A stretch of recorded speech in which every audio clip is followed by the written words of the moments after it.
ఎన్ని రకాల కూరలున్నా సరే నోటికి కమ్మగా రోటి పచ్చడి ఉంటే మాత్రం అన్నం మొత్తం తినేయొచ్చు. రోటి పచ్చళ్ళు ఎలా చేసినా చాలా బాగుంటాయి. ఈరోజు నేనైతే కొబ్బరితోటి రోటి పచ్చడి ఎలా ప్రిపేర్ చేయాలో చూపిస్తాను. ఆల్రెడీ ట్రై చేసిన వాళ్ళకి తెలుసు ఎంత బాగుంటుందో.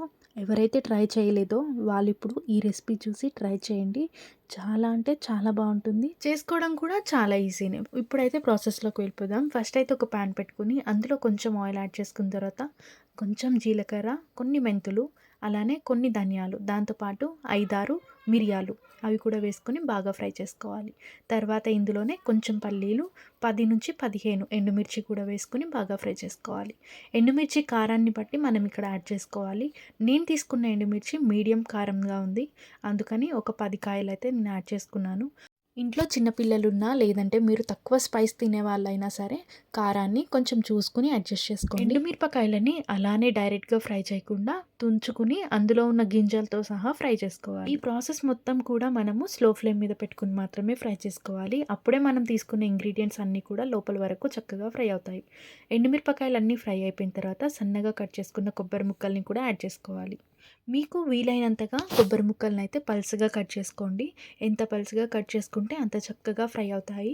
దీన్ని కూడా మనమైతే స్లో ఫ్లేమ్ మీద పెట్టుకుని ఒక్క 2 మినిట్స్ పాటు ఫ్రై చేసుకుంటే సరిపోతుంది. ఈ ముక్కలన్నీ కూడా ఫ్రై అవుతున్నప్పుడే 10-12 వెల్లుల్లి రిబ్బల్ని కూడా తీసుకుని పొట్టు తీసుకుని వాటిని అయితే ఇందులో యాడ్ చేసుకోవాలి. వెల్లుల్లి ఫ్లేవర్ కూడా చాలా బాగా బ్యాలెన్స్ అవుతుంది ఇందులో.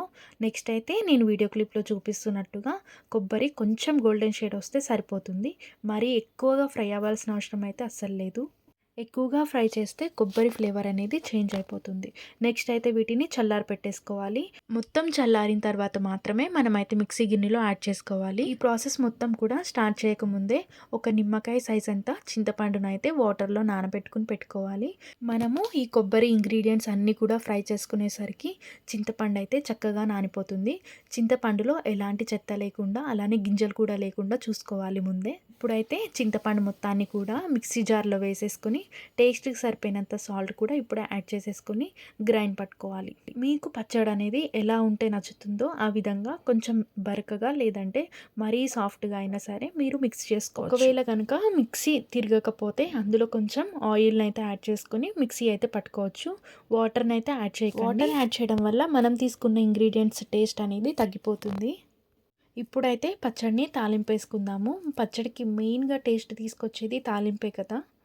మనం ఇందాక ఫ్రై చేసుకున్న దాంట్లోనే తాలింపు అయితే పెట్టేసుకుందాము. ఈ తాలింపులోకి మనము నూనె అయినా లేదంటే నెయ్యి అయినా వేసుకోవచ్చు, చాలా బాగుంటుంది.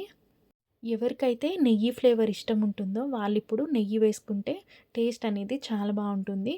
నెక్స్ట్ అయితే ఇందులో కొంచెం జీలకర్ర, ఆవాలు, అలానే తుంచుకున్న ఎండుమిరపకాయలు ఒక 4, కొంచెం కరివేపాకు, వీటన్నిటిని కూడా చక్కగా ఫ్రై చేసుకోవాలి. ఇవన్నీ ఫ్రై అయిపోయిన తర్వాత మనం ప్రిపేర్ చేసుకున్న కొబ్బరి పచ్చడిని అయితే ఇందులో యాడ్ చేసుకోవాలి. కొబ్బరి పచ్చడి యాడ్ చేసిన తర్వాత ఫ్లేమ్ అనేది స్లో ఫ్లేమ్లో పెట్టుకుని ఒక్క 2 నిమిషాల పాటు ఆ తాలింపు మొత్తంలో కూడా మిక్స్ చేసుకోవాలి. తాలింపు వేసినప్పుడు అయితే ఇట్లంతా చాలా మంచి వాసన అయితే వస్తుంది కొబ్బరి పచ్చడిది. మరీ ఎక్కువసేపు ఫ్రై చేయాల్సిన అవసరం లేదు. జస్ట్ ఒక్క 2 నిమిషాలు ఉంచేసి తర్వాత స్టవ్ ఆఫ్ చేసేసుకుని సర్వ్ చేసుకోవడమే. వేడి వేడి అన్నంలో కనుక ఈ పచ్చడి వేసుకుని తింటే అసలు చాలా బాగుంటుంది. మనం తీసుకున్న చింతపండు ప్లేస్లో మామిడికాయని కూడా వేసుకోవచ్చు. అది కూడా మనం ఒకసారి ట్రై చేద్దాం రెసిపీ. సో ఇంకేముంది, వేడి వేడిగా సర్వ్ చేసేసుకోవడమే. ఈ కొబ్బరి పచ్చడితో పాటు పక్కన ఆమ్లెట్ అయినా బాయిల్డ్ ఎగ్ అయినా ఉంటే చాలా బాగుంటుంది. సో అంతే గైస్, ఈ వీడియో నచ్చితే కనుక ఒక లైక్ చేయండి, షేర్ చేయండి, సబ్స్క్రైబ్ చేసుకోవడం మాత్రం అస్సలు మర్చిపోవద్దు. Bye bye.